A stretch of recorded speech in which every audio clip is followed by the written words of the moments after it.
En el libro de Gálatas 2:11 nos menciona la palabra cómo al principio de la evangelización, aún, los primeros discípulos confrontaban entre ellos sobre las nuevas enseñanzas del Nuevo Testamento, llevando aún y arrastrando del pasado antiguas doctrinas. Aquí, en este versículo, Pablo reprende a Pedro en Antioquía. La palabra se estaba extendiendo por toda Asia, pero aún confrontaban en viejas doctrinas. En el libro de Gálatas leemos, dice Pablo: cuando vi que no andaba rectamente conforme a la verdad del Evangelio, dije a Pedro, delante de todos, si tú siendo judío vives como gentil y no como judío, ¿por qué obligas a los gentiles a judaizar? Esto es, a la circuncisión. Siendo así, que en 1 Corintios 7:18 nos dice la palabra, ¿fue llamado alguno siendo circunciso? Quédese circunciso. ¿Fue llamado alguno siendo incircunciso? No se circuncide. Lo que había sido desde el principio, Jesús en el nuevo Evangelio nos trae una nueva doctrina, cuyo fundamento es el amor. Y este nuevo Evangelio debía de derribar antiguas barreras que impedían avanzar. Esto traería confrontación al principio, pero la obra del Espíritu Santo en ellos hacía fluir el entendimiento, pues debatían entre ellos las nuevas enseñanzas de Jesús. Así, en Gálatas 2:16 leemos, sabiendo que el hombre no es justificado por las obras de la ley, sino por la fe en Jesucristo. Y este era el verdadero mensaje. Y debatiendo entre ellos, en este capítulo, hemos leído que Pablo reprende a Pedro en Antioquía por su forma de enseñar. Habían muchas cosas que debían de cambiar. La nueva doctrina de Jesucristo nos hablaba que la salvación no era por obras, sino por fe. Transcurrido el tiempo, estas enseñanzas son las que nos llevan al camino que Cristo abrió para salvación, ya no tan solo para el pueblo judío, sino para los gentiles. Se abría un nuevo camino, hasta entonces desconocido, la salvación para todos, donde Dios se manifestaría a través de su Hijo amado, Jesucristo, a toda la humanidad. Dios tomaría vida y cuerpo entre nosotros, a través del Evangelio. De ahí la obra tan importante desarrollada por sus discípulos, unir al pueblo de Dios en el mismo camino de salvación para todos, esto es, el cristianismo. Una misma iglesia, una misma fe, un mismo Salvador, Cristo Jesús, una misma palabra, un mismo Evangelio, rodeados y unidos en un mismo amor. El Señor nos envía este mensaje a toda la humanidad: amaos los unos a los otros, como yo os he amado. Y ese es el gran mandamiento, revelado en el Evangelio para todos sus hijos. Y es el Evangelio de Jesús el que nos eleva y nos hace hijos de Dios, porque en ningún otro hay salvación. Mas nuestra ciudadanía está en los cielos, de donde también esperamos la salvación al Señor Jesucristo. Esto nos dice en Filipenses 3:20. Pues somos para Él una sola nación, un solo pueblo, un solo rebaño, un solo pastor. Y este es el anhelo más grande en el corazón de Jesús, su Iglesia, el cuerpo de Cristo, siendo Él la cabeza, habiendo escrito sus primeros apóstoles con inspiración divina sus evangelios, enfrentándose al mundo y a las normas del mundo, no sin luchas, prisiones y persecuciones, mas sabiendo que era para la gloria de Dios y salvación de muchas almas.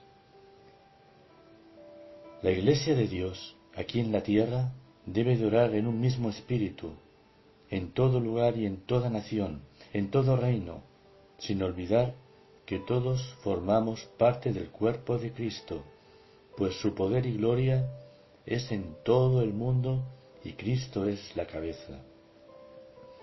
Mas igual que al etíope camino de Damasco, que le dijo a Felipe: ¿cómo sabré si nadie me enseñare?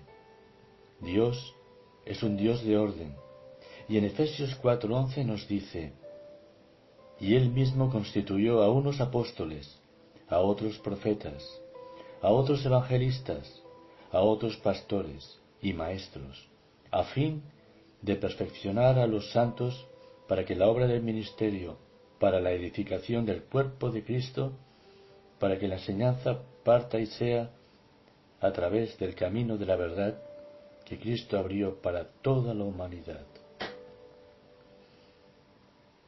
Pero bien, la palabra nos advierte también en Mateo 7:15, nos recuerda: guardaos de los falsos profetas, que vendrán a vosotros vestidos de ovejas, pero por dentro son lobos rapaces. El enemigo se infiltrará en su iglesia, en la iglesia de Cristo, y querrá engañar a muchos. Pues el diablo pronto se puso en acción para destruir la obra de Dios, el evangelio de la salvación. Por eso Jesús, en este mismo capítulo, nos dice: no todo el que dice Señor, Señor entrará en el reino de los cielos, sino el que hace la voluntad de mi Padre que está en el cielo. Mas la palabra se ha de predicar hasta en lo último de la tierra. Igual que entonces con los primeros cristianos, el camino de la salvación se nos muestra aquí en el Nuevo Testamento y aclara todas las dudas. Por eso es tan importante escudriñar las Escrituras, pues toda duda será resuelta con la ayuda de Dios, de aquellos a los que Dios preparó también para su enseñanza. Por eso Dios capacitó a profetas, apóstoles, pastores, evangelistas, para que ninguno quedase fuera del camino, pues la salvación está en la palabra, y para que nadie se quede fuera, y Dios te la ofrecerá si verdaderamente la buscas de corazón.